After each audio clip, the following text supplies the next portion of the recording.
If it's Tuesday, Vice President Kamala Harris is set to arrive in battleground Georgia minutes from now as her campaign hits the airwaves for the first time and prepares to hit the trail with a running mate just days from now. Plus, new revelations about the assassination attempt on former President Trump as the Secret Service's acting director testifies about numerous failures uncovered so far in their investigation, including a moment that he said, quote, made me ashamed. And the Israeli military launches a retaliatory airstrike in Lebanon's capital city, targeting a top Hezbollah commander Israel says was responsible for the attack that killed 12 children.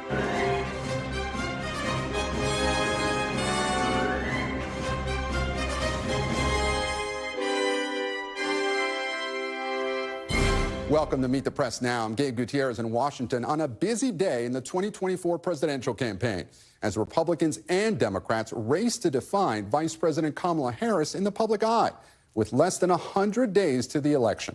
Right now, the vice president is en route to Atlanta for just her second rally since launching her own presidential campaign after President Biden dropped out of the race. The location of tonight's rally speaks volumes about how much the political landscape has changed. It was just over a week ago that Democrats feared Georgia was slipping out of their reach under Biden's candidacy amid fraying support among black voters. Not anymore. In addition to re-energizing black voters, the Harris campaign is also looking to chip away at the Trump campaign's edge with white voters. Harris surrogates, including several VP contenders, joined a star-studded Zoom call last night for a group dubbed White Dudes for Harris. When I'm invited to an event with a name like White Dudes for Harris, it doesn't usually sound like something I would join, but this is a terrific cause. Let's be clear about who Donald Trump and J.D. Vance are. Donald Trump is a 34-time convicted felon, an adjudicated rapist, and a congenital liar. He's a fraud. And J.D. Vance is his mini-me. Donald Trump's unfitness for office is clear, and no one is better positioned to prosecute that case than Kamala Harris. I don't know who's asking for this crazy stuff that they're pushing. Who's asking to ban birth control? Who's asking to raise the price of insulin? And again, this is preaching to the choir, but the choir needs to sing. The choir needs to sing. This is our moment. This is not just transformational for one election. This is transformational for several generations. It comes as Harris inches closer to selecting a running mate from a field of predominantly white dudes in what remains a fluid and fast-moving process that's expected to wrap up just days from now. In a sign of just how close the campaign is to making a decision, two sources tell NBC News that Harris and her yet-to-be-named running mate will hit the trail next week, campaigning in battleground states. Meanwhile, the Harris campaign today announcing its first major ad buy, a $50 million blitz to reintroduce her to the public. As a prosecutor, she put murderers and abusers behind bars. As California's attorney general, she went after the big banks and won $20 billion for homeowners. And as vice president, she took on the big drug companies to cap the cost of insulin for seniors. Donald Trump wants to take our country backward, to give tax breaks to billionaires and big corporations and end the Affordable Care Act. But we are not going back. And after testing out a variety of attack lines over the past week, the Trump campaign is out today with a multi-million-dollar ad buy of its own, hitting the vice president's record on the border. Under Harris, over 10 million illegally here. 250,000 Americans dead from fentanyl. Brutal migrant crimes. And ISIS now here. Kamala Harris, failed, weak, dangerously liberal. And joining me now, NBC's Yamiche Alcindor is on the ground in Atlanta ahead of the Harris rally tonight. NBC's Alex Seitz-Wald is also covering the Harris campaign and the so-called White Dudes for Harris. And NBC's Garrett Hake is here with me on set. He, of course, is covering the Trump campaign. Yamiche, I want to start with you. Tonight's rally is the VP's first evening rally since getting the torch from Joe Biden. So why'd she pick Atlanta, and what should we expect from her tonight? Well, we could call this rally the Hot Girl Summer Rally because apart from, of course, Vice President Harris headlining this rally here, we're also going to see Megan Thee Stallion, a very popular rapper who's going to resonate with a lot of people here because a lot of the voters here are African-American voters who Vice President Harris is hoping turns out in big numbers because this is a state where President Biden only won by just under 12,000 votes. So former President Trump has been targeting the state, trying to appeal to African-American voters, specifically African-American men. So she's having this rally in this state as, of course, a prime-time rally set to start around 7:30. Really, in some ways, underscoring a new phase in her campaign where she's going to start doing these late-time evening rallies to really underscore the point that she's trying to compete with former President Trump on the airwaves because he often has his rallies at 7 p.m. I'm told that he's going to be talking a lot about the economy, talking a lot about sort of issues and ways that she thinks that she can better this country. I've been talking to a bunch of sources who tell me that this is really a soft issues campaign. This isn't going to just be about rolling out policies on her website. It's going to be about making people feel better and on issues like the economy, on crime, on abortion, giving people a sense of hope, especially during, of course, the Democratic Party is just sort of starting to get over this whirlwind week where you saw, of course, President Biden drop out and her go to the top of the ticket as the likely nominee here.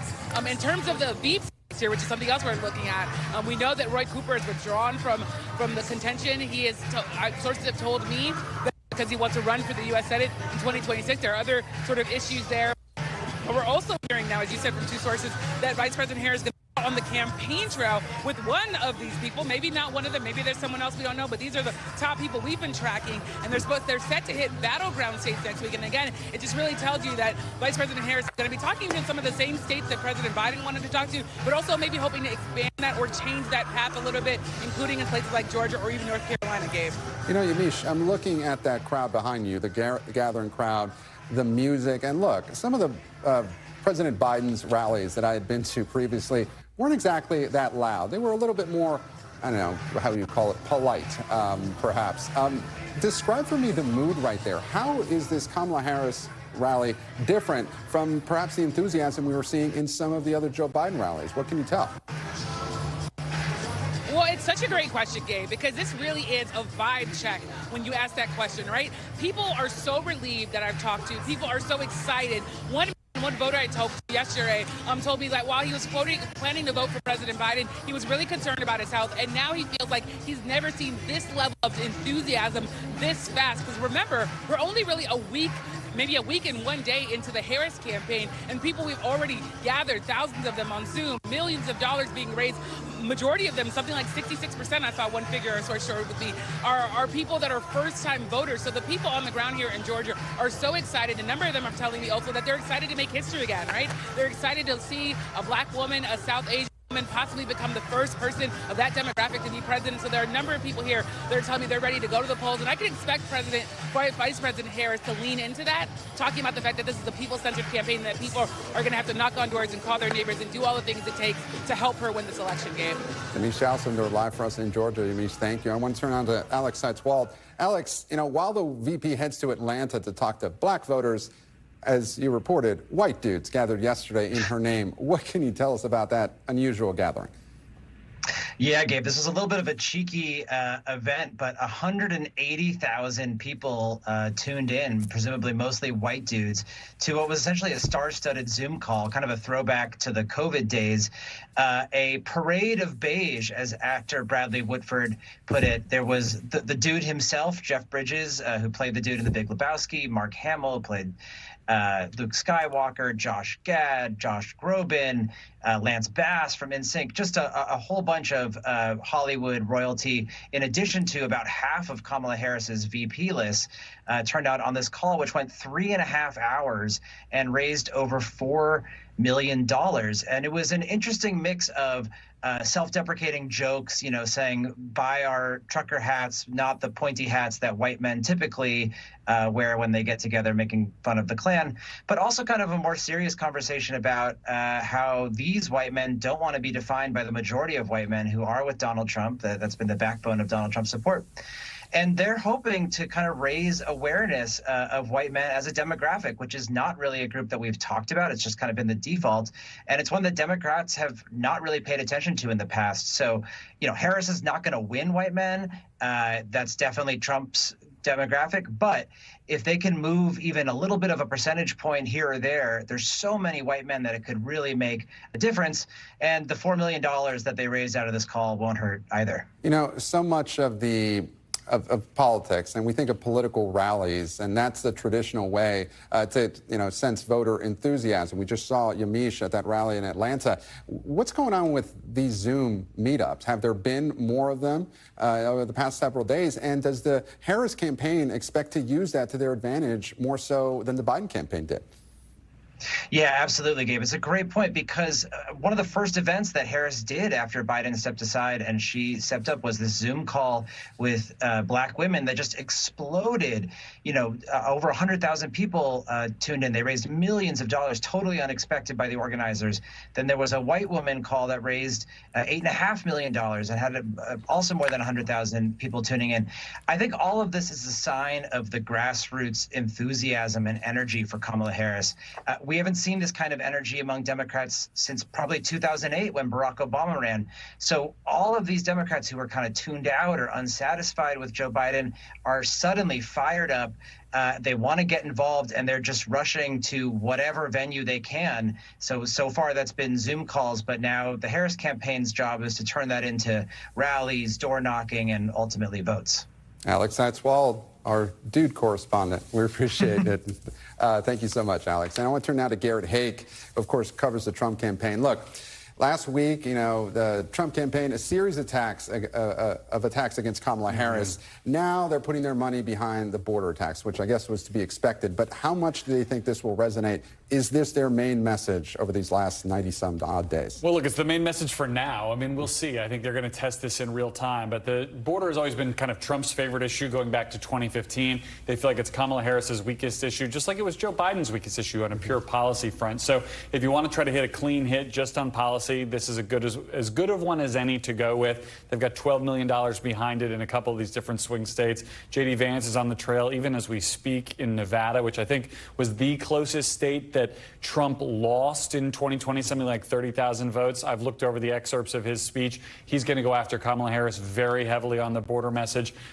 Look, there's plenty of time for them to respond to other news elements, but if you're looking at sort of like the open oppo book, this is where you would start. The Harris campaign is very sensitive to this border attack. I mean, they keep pushing this idea, well, she wasn't a border czar, which is something the Republicans are going to go after her, that she was focused on the root causes of migration. How effective do you think the Harris campaign can actually be at convincing voters to see the distinction between a border czar and, focusing on Central American migrants? One of the oldest adages in politics, if you are explaining, you're losing, and trying to split the difference between being a border czar versus being the vice president, essentially number two in an administration that had to deal with a border crisis, I think is a distinction without a difference. You may win the argument that a border czar is not even a real title. What are the specific duties of a border czar? I couldn't tell you. You don't know either, right? Yeah. It's sort of like that argument they may be technically correct on, but I think it's probably meaningless to most voters. And J.D. Vance, as you may have said, is heading to the border later this week on Thursday. Right. Do you think he's going to be an effective messenger on this issue? Can he be a more effective messenger than Trump himself? Well, look, I mean, he could be a more disciplined messenger than Trump himself. That's, one of the things that you get by adding someone like him to the ticket. He's been pretty effective when he's on the attack. Obviously, he has his own negatives that he has to deal with. He's spent a lot of time explaining his own past comments as well. But to the degree that he can keep at least some degree of kind of the national focus on this as an issue for the Trump campaign, I suppose that's a better thing for him to be talking about than whether or not he has hard feelings against cats. Garrett Haake covers the Trump campaign. Garrett, thank you so much. And joining me now is California Democratic Congresswoman Judy Chu. She is the chair of the Congressional Asian Pacific American Caucus. Congresswoman, thank you so much for joining us. And as we mentioned, Republicans are trying to define her, Harris, to voters before she can. So take a listen at some of an ad released by Pennsylvania candidate Dave McCormick. I am prepared to get rid of the filibuster to pass a Green New Deal. There's no question I'm in favor of banning fracking. Would you ban offshore drilling? Yes. Abolish ICE? Yeah. Is that a position you agree with? And we need to probably think about starting from scratch. Outdated, it is wrong-headed thinking to think that the only way you're going to get communities to be safe is to put more police officers on the street. So, Congresswoman, do you think the vice president is going to have to step away from some of the positions she took on the border, or will some of that stuff just be unpopular with voters? Well, I think that Kamala Harris's record stands for itself, and she will explain what she meant by each of these statements. But one thing I can say, she has been a leader on key issues for voters, whether it's reproductive rights or addressing gun violence, whether it's addressing climate change or whether it's making sure that we reduce the price of insulin. Her record is very strong on these issues, and that's what I think voters will pay attention to. Congresswoman, you, of course, have endorsed the vice president. Is she the strongest candidate Democrats can run against Donald Trump at this moment? She is the strongest candidate by far. She is our vice president. She's been there with President Biden on key decision-making times and with key issues. She has shown that she can go not only all across the country to talk about such issues as reproductive rights, but also has gone abroad and has represented the U.S. in over 20 countries, and including in the worldwide climate summit that occurred at Dubai. So she has shown that she can meet the test to be a good leader, if not great leader, for all of America. And I want to talk about what a Harris coalition looks like. You know, as we mentioned, the vice president is in Atlanta today, where she's hoping to galvanize the black vote. But do you believe that she can bring that same enthusiasm to other minorities? I used to live in Georgia. I know Asian American voters are growing there. Do you think that she can motivate some of those other groups? Well, actually, I've been on several AANHPI for Harris calls this past week. And what I can tell you is that people are wildly enthusiastic about Kamala Harris's candidacy. And I do think she'll be critical in Georgia, that she will be able to increase our numbers there. So let me tell you that the AANHPI population in Georgia is really growing. And in fact, in the 2020 campaign, they had been able to register 30,000 new voters, and President Biden won by just 12,000 votes. And this is why I always say that our AANHPIs have gone from being marginalized to the margin of victory. And Congresswoman, as you well know, it's not just the presidency up for grabs, but the House and Senate as well. Do you think Vice President Harris at the top of the ticket bolsters your chances of taking back the House and perhaps holding the Senate? Well, actually, people were very, very concerned prior to President Biden leaving the race as to whether it might be a drag to lower ballot races. And what we've seen since Kamala Harris's candidacy, that the numbers have been increasing and that people are so much more optimistic about being able to win these seats to take back the House. You know, we only need a net 4 seats to take back the House. And already we are seeing in the polling that the numbers for these candidates is rising. And Congresswoman, to that end, with the vice president still considering her own VP pick, who do you think might be the best choice? You know, how much of this decision should be about the electoral map versus chemistry, which your colleague Jim Clyburn has called the most important factor? I think this is a decision that I trust Kamala Harris will make to the best of her ability. And I believe that the number one issue is winning in a battleground state that will ensure that she wins the presidency. But chemistry is indeed a large part of it. But I think the ability for that battleground state to win is actually the uppermost of importance. Okay, so you mean that that is a top priority for you, that, you know, a state like Arizona with Senator Mark Kelly, or perhaps Pennsylvania with Governor Shapiro, you think that that should really enter into the calculation here, those key battleground states, someone that could help deliver them? Absolutely. That is what this is all about. It's about the Electoral College. And I do think that those that you named are certainly in the lead because of those factors. And quickly, Congresswoman, I also want to talk about the issue of abortion. Yesterday, Iowa became the latest state to implement a restrictive abortion ban. Obviously, the vice president has been campaigning on the issue well before she became the de facto nominee. But how crucial will the issue of abortion be to Democrats' chances in November? I believe that abortion is the number one issue, actually. I believe that there are many that are just so totally distraught about what happened with the Dobbs decision, and the Iowa ban only makes it much worse. And in fact, actually, with Iowa now we have 22 states that have, in essence, banned abortion. So it is clear that we need to turn this around. Right now, young women have less rights than their grandmothers did. We need to be able to make sure that women can make the choices that they need about their own bodies and their futures, and not the politicians in Washington, D.C. And that's what will happen if Kamala Harris is elected our president. Congresswoman Judy Chu, thank you so much for your time. We really appreciate it. And coming up, the deputy FBI director tells Congress that anti-Semitic, anti-immigration, and politically violent content was found on a newly uncovered social media account believed to be tied to the Trump rally shooter. We'll have those details and more from today's Capitol Hill hearing straight ahead. But first, we're live in Lebanon amid growing fears of an escalating conflict in the Middle East, as Israel says it's carried out a retaliatory strike in Beirut, targeting a top Hezbollah commander. Don't go anywhere. You're watching Meet the Press now.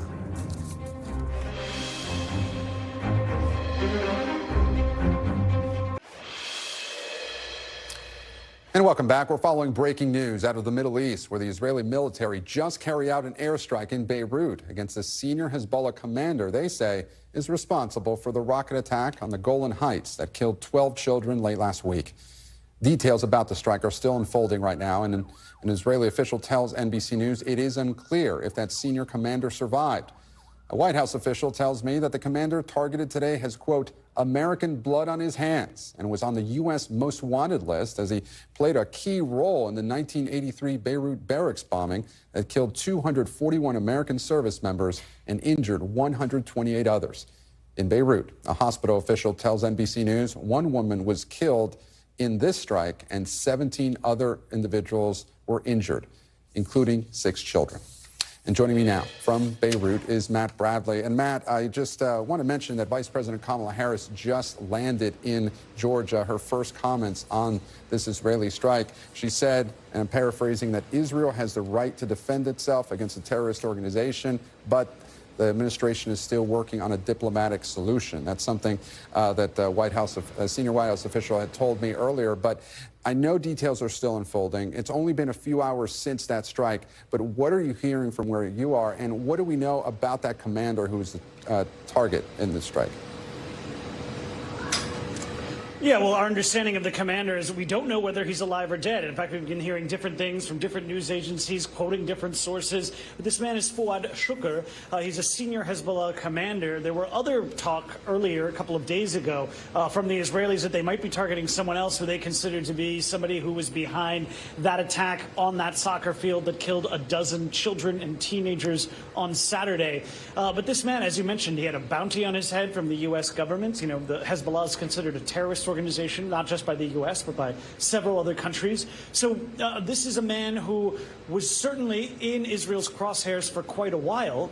But the question now becomes, for everybody here and really for the wider region, is Israel going to be satisfied? You know, is this something that will end their desire to continue pummeling Lebanon? We've been hearing a lot of bellicose language from the Israelis over the past couple of days. And if so, what will Hezbollah's response be? Will Hezbollah decide that they're going to up the ante and escalate the situation and possibly risk bringing this to a region-wide war? Dave? You know, Matt, the White House, as you well know, had been urging Prime Minister Netanyahu to take a more targeted response. So of all the response options it had, does it appear that Israel did take that more restrained approach?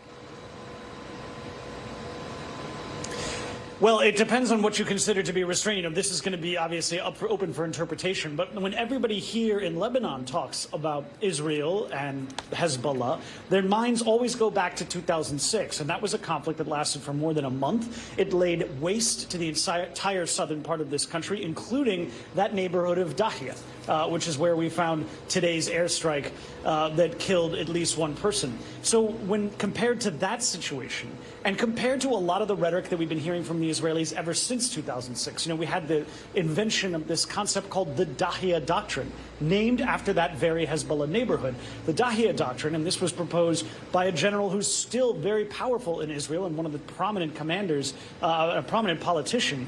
He said that the Dahia Doctrine's idea, the doctrinaire, was that if there's any attacks from Hezbollah, that Israel would punish all of Lebanon, lay the entire country to waste. Well, if that was their plan, if that was their escalation, they haven't done that tonight. And that's why I'm saying there's a lot of worries that Israel isn't finished yet. But if Hezbollah decides to respond in a more muscular fashion, in a way that escalates the situation even more, then the Dahia Doctrine and a lot of this, a lot of what the worst expectations of folks here had, that really could come into play anytime. Matt Bradley, live for us in Beirut. Matt, thank you. You and your crew, please stay safe. And up next, Attorney General Merrick Garland meets the press in the aftermath of the Trump assassination attempt. We'll have an early look at his exclusive sit-down interview with NBC News. You're watching Meet the Press now.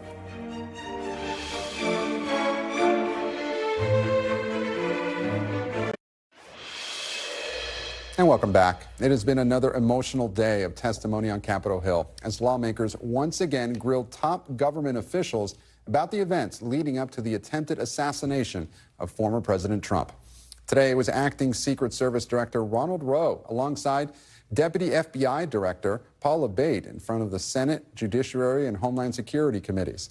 Rowe acknowledged mistakes made by his agency, including its failure to spot the gunman on a roof and its failure to confront the shooter about his reconnaissance of the site via a drone, which you'll hear referred to as an unmanned aircraft system, or UAS for short, hours before the shooting. I went to the roof of the AGR building where the assailant fired shots, and I laid in a prone position to evaluate his line of sight. What I saw made me ashamed. As a career law enforcement officer and a 25-year veteran with the Secret Service, I cannot defend why that roof was not better secured. What if we had geolocated him because that counter-UAS platform had been up? It is something that I have struggled with to understand. It is something that I feel as though we could have perhaps found him. We could have maybe stopped him. Rowe also conceded that issues with radio communications prevented agents from responding more quickly to reports of a man with a gun on the roof.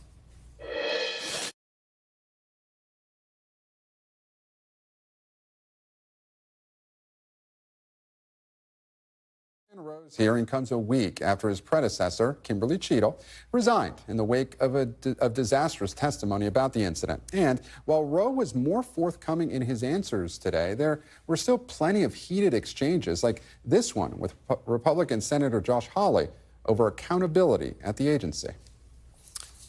All right, well, we don't have that sound from Josh Hawley, so we're going to bring in NBC News Homeland Security correspondent Julia Ainsley. Hi there, Julia. You were watching this rather lengthy hearing throughout the day.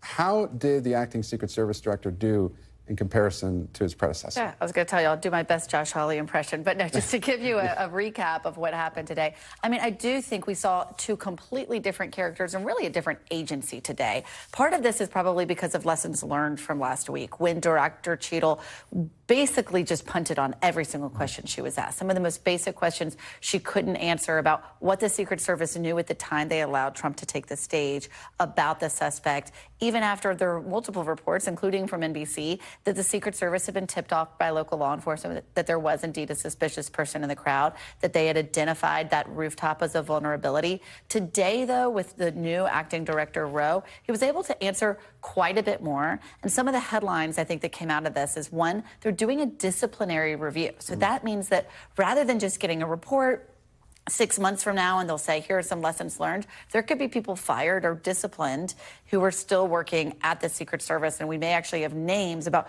who made the decisions that day in terms of how to secure the president. Should there have, or President Trump, should there have been more resources? Should they have expanded their security perimeter?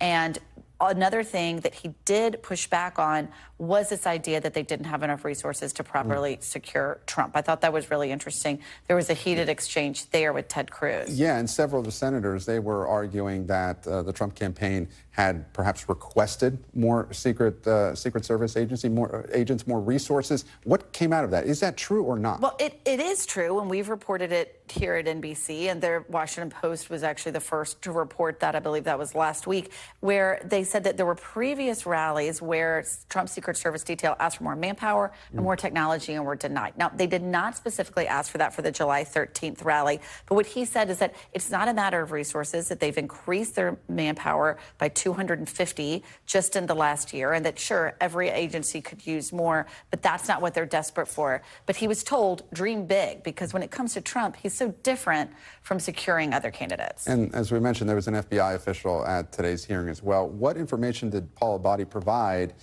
with regards to the investigation into the gunman? Well, I thought that was one of the biggest revelations, because they have been able to comb through many of his social media interactions. They are looking at 86 different platforms between email and social media to see where he might have accounts. And they're still verifying a lot of this. So he was quick to put a disclaimer around it. But what they found so far does seem to indicate that there are profiles that look like they came from the shooter, where he did post some anti-Semitic and anti-immigrant postings. And could that have somehow influenced his mindset? And still unclear why he would then choose Trump as a target, or that rally as a target. And I do also have to couple that with previous reporting and public statements that said he had also been looking at the schedule of Biden and of when the DNC would be as well. Overall, do you think that Roe did a better job than Cheadle? Yeah, I think probably anyone who watched both of those hearings would say that. I don't necessarily want to say that that's just because Roe is a better, more forthcoming public servant than Cheadle was, but maybe Secret Service is learning some lessons here. We're hoping, certainly as journalists, we're hoping they're learning a lesson that they should be more transparent, because the questions are not going to stop. Yeah, that's right. And some of the lawmakers were urging him to hold a press conference this week. Have we had any word on when that press conference will be? I'm told to stay tuned on that. Stay tuned. Yeah. Julia Ains there, Homeland Security correspondent. Julia, thank you so much. Thanks, Gabe. And moments ago, Attorney General Merrick Garland sat down for an exclusive interview with NBC News' Ken Dilanian, his first since the assassination attempt. How alarmed are you that a 20-year-old was able to get a clear shot 150 yards from a former president? So this is extremely alarming. We can't, our democracy will not survive if people decide that the way in which they're going to get whatever outcomes they want, or whatever other motive he might have, is by killing someone. That's why we have to find out what happened here, why it happened, and make sure it doesn't happen again. And we'll have more of Ken Dilanian's sit-down interview with Attorney General Merrick Garland tonight on NBC Nightly News with Lester Holt. And up next, if it's Tuesday, it's primary day in battleground Arizona. We have new reporting on the key Senate and House races to watch as officials take new steps to combat election conspiracy theories. We're live in Phoenix. You're watching Meet the Press now.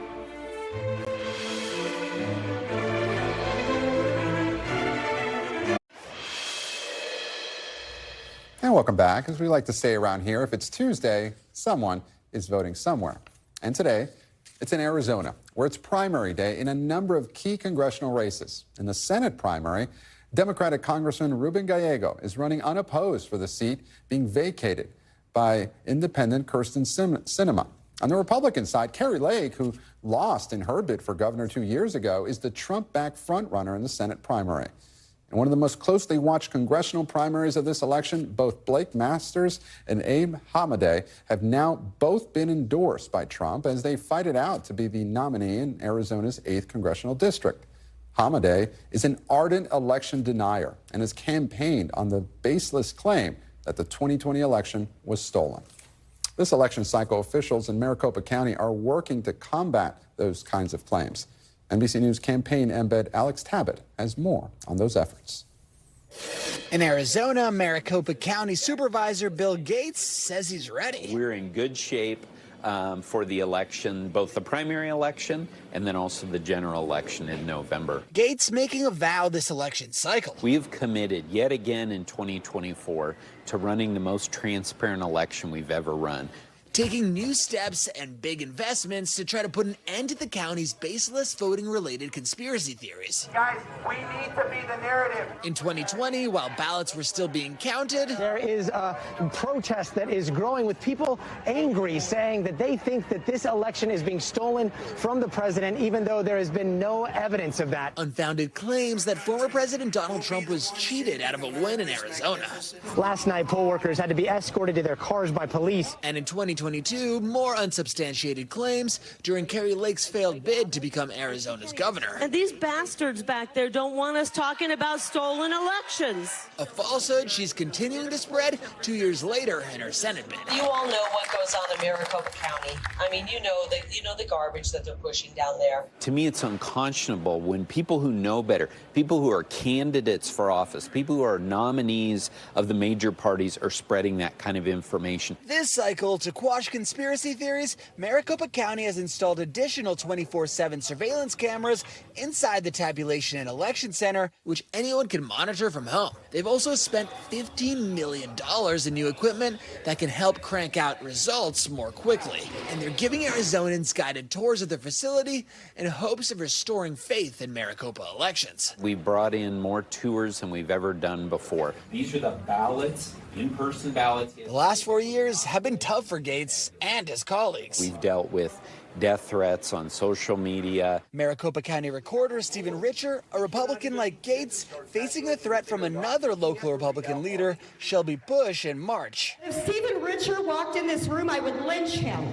People within our own party who claim that we are traitors, that we are trying to rig elections. And it's incredibly frustrating. And Gates hopes with these new steps towards transparency, the people of Arizona will understand. These are not, faceless bureaucrats. These aren't just machines that are doing this work. These are thousands of people here in Maricopa County. Our aunts, our uncles, our mothers, our fathers, our grandmothers, our grandfathers. And we owe it to them to make sure that people know the facts and the good work that they're doing. And Alex Tabbitt joins me now live from Phoenix. Alex, so good to have you. So, look, even with all that emphasis on transparency, the election results are still going to be challenged, aren't they? Well, Gabe, it's important to note that in 2020, after the general election, and in 2022, after the midterm election here in Arizona, Maricopa County and the state faced dozens of legal challenges. And for every single one of those legal challenges that focused on the merits of the final results, those legal challenges failed. As you said, Gabe, if history is any indicator, we could expect more legal challenges in 2024. And Alex, you spoke to Ruben Gallego about his outlook on the general election. What did he say? That's right, Gabe. Actually, Ruben Gallego voted at this polling location right behind me just about an hour ago. And as he transitions from being a primary candidate to a general election candidate, he is exuding confidence. I want you to hear what he told me this morning. Well, look, it feels great, but we've been on this trail now for 18 months. It'd be good to have a little more definition, but we are very confident, and I'm very confident because we've traveled the state. We've been going to the reddest areas, the bluest areas, places where people have not been visited ever by elected officials, and we're outworking everyone, and doesn't matter what happens tonight on the other side, we're going to have the winning team to win. And Representative Gallego talked about traveling all around the state. One of the targets he set for his campaign is visiting all of the 22 nationally recognized Native American tribes here in Arizona. So far, he said about 19 of those federally recognized tribes, and he's hoping to hit all 22 of them by the end of the summer. Gabe? Alex Tabbitt, live for us in Phoenix. Alex, thank you. And I want to turn now to some live pictures. Vice President Kamala Harris right there in Atlanta at making a stop at a local restaurant, a popular restaurant, Pascal's.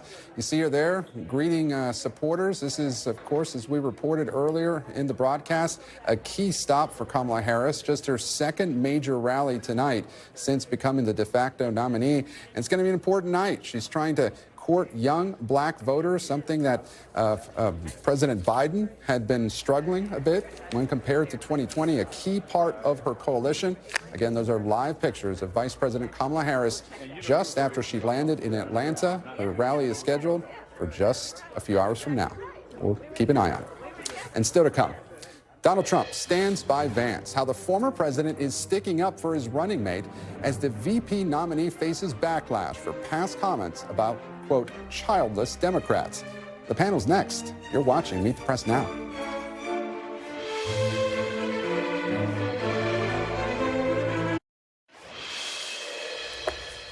And welcome back. As we await the Harris campaign selection of a running mate, former President Trump is now defending his own running mate, as J.D. Vance's 2021 comments on, quote, childless Democrats continue to plague the campaign. In an interview last night, the former president tried to brush off those past comments. Well, first of all, he's got tremendous support, and he really does among a certain group of people that like families. I mean, you know, he made a statement having to do with families. It doesn't mean that a person doesn't have, he's not against anything, but he loves family. It's very important to him. He grew up in a very interesting family situation, and he feels family is good. What do you say to women out there watching who may not have kids? I think they understand it. No, I think they understand it. And it comes, as the Washington Post reports, Vance told donors this weekend President Biden dropping out of the race was a, quote, political sucker punch for the Trump campaign. And joining me now is the panel. Leanne Caldwell, co-author of the Early 202 at the Washington Post. Juanita Tolliver, host of What a Day podcast and an NBC News political analyst. And Rick Tyler, Republican strategist and also an NBC News political analyst. Thank you all so much for joining me. Leanne, I want to start with you. Look, conventional wisdom is the vice presidential selection should do no harm. So yeah. How is J.D. Vance doing right now? A little bit of harm. Okay. Not really meeting those goals. Look, Donald Trump selected J.D. Vance in a different race, a race that he was extremely confident. Republicans told me that he was going to win. He didn't need to expand his voter base. He didn't think he wanted someone who was going to continue the Trump brand of the party. Now, with a brand new candidate at the top of the Democratic ticket, it's looking like it's a little problematic, especially given the fact that J.D. Vance, he doesn't have a lot of experience. There's a reason people tend to like people with lots of experience in the public office. So, Rick, that is so interesting what Leanne brought up, that Trump picked J.D. Vance for a different race, to run a different race. Who should he have picked for this race? For this race? Or which VP candidate would have done better against Kamala Harris, if you could go back? You know, I know we love to talk about the VP race, and I love to play the parlor game, too, but in the end, VP races matter little. The only thing you need to know is the person you pick, what political operation from which state will bring more electors to the ticket. That's the end of the question. Now, in some cases where Obama perhaps had a perceived foreign policy weakness, let's pick Joe Biden because he had a strong foreign policy weakness. But having said that, if you were going to pick the absolute wrong candidate in the wrong year because the target audience, the one that is peeling off from Trump, are women and young women. And in the wake of Roe v. Wade, which Republicans have been messageless, you would not pick somebody. And they either knew this was in his past, they didn't prepare for it, or they did, or worse, they didn't know. Okay. So, look, I understand the argument that voters don't go for the number 2 on the ticket. They vote for the top of the ticket. But what is going on right now? If Trump is now having to defend his number 2 on the ticket. It's taking up his oxygen, which Donald Trump does not like. Have you ever really seen Donald Trump give a full-throated defense of anyone? No. And he's not doing it now. And in a campaign, you have four resources: time, money, people, and ideas. And he's chewing up time defending his pick for VP when he should be on offense defining Harris. So this is a great opportunity for them to define themselves while he has to define his own opponent. And the more time he spends on this, time is just slipping away. It's also a great time to ask, why is Trump displaying this loyalty? Because remember, J.D. Vance was kind of foist on him. His son was pushing him. Tech donors, including Elon Musk, were pushing him. Yes, he does. You know, kick him off the ticket? Don't expect the unexpected with Donald Trump. I feel like that's the rule that has been established since 2015. Well, so I'm not putting it off the table. Well, there's that. Good point. Good point. All right. So, you know, two sources told me earlier today that next week already, Kamala Harris, the vice president, is going to be heading out with her own yet-to-be-named VP. Right. Now, she was asked as she was leaving for Atlanta today, had she made her selection? She very coyly said, not yet. But you were talking about, Rick was talking about the key thing is votes, you know, or bringing battleground states. What should Democrats really be looking for here? Should it be Mark Kelly because of Arizona, Josh Shapiro because of Pennsylvania, or someone else? I feel like protecting the blue wall is absolutely a priority. So that puts someone like Shapiro up top. But also messaging and expanding broad appeal makes someone like Tim Walz look really good right now. He's got appeal with young voters. He's got don't fall for it. He's demonstrating. You were right in the beginning. We agree on the blue wall needs protection. Yes, and in Arizona it's 6 points, and Pennsylvania it's 3 points. He appeals in Wisconsin and Michigan and Ohio. Like he appeals across the Midwest. So I won't box Walz in like that. Look, Walz. We talked about it earlier in the show. White dudes for Harris. He's doing pretty well in that respect. So, you know, talking about J.D. Vance. You know, he's talking about Leanne. I want to talk to you about what some of your colleagues reported on, you know, him saying that the Democrats getting rid of President Biden for this race was, quote, a political sucker punch. You know, cardinal sin in politics is to tell the truth. So this is why experience matters. Right.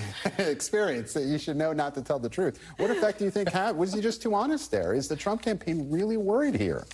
I mean, things from donor meetings get leaked all the time. So either J.D. Vance was very strategic and said that, wanting that to get leaked, or more likely, he didn't realize that it was going to get leaked, that it was not sacred space.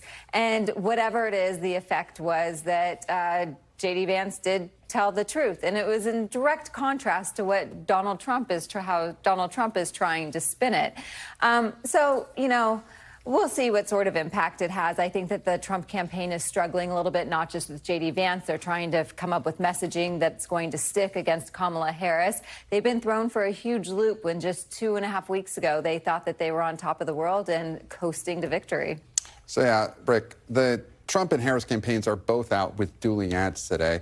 The vice president is still trying to introduce herself to the country, and Trump is really trying to hit her over her record as a prosecutor, really trying to highlight her record on the border. Do you think the Trump campaign focusing on the border, do you think that is really going to cut through in this environment while Harris focuses on reproductive rights? Do you think the border will dominate this cycle? I wish Harris would. I mean, look, your weakness your strength in your campaign is always your biggest weakness.